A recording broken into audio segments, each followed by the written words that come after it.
کہ اللہ تبارک و تعالیٰ نے اختیار بھی دیا ہے اور کچھ نہ کچھ انسان کو مجبور بھی رکھا ہوا ہے. ہر چیز میں یہ خود مختار نہیں ہے، اس لیے ہر جگہ پہ اس کو منمانی کی اجازت بھی نہیں.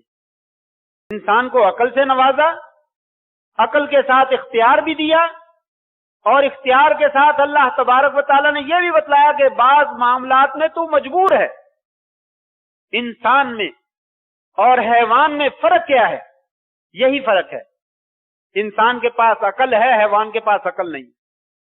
انسان کے پاس اختیار ہے، حیوان کے پاس اختیار نہیں ہے. اور انسان کو اپنے کیے کا کل جو ہے وہ حساب کتاب دینا ہے، جانور نے حساب کتاب نہیں دینا. تیسرا فرق جو ہے وہ یہ بھی ہے کہ انسان تو جو مرضی کرتا پھرے، تیرے ایک ایک عمل کا تجھ سے حساب کتاب جو ہے وہ لیا جانا ہے، تجھ سے پوچھا جانا ہے.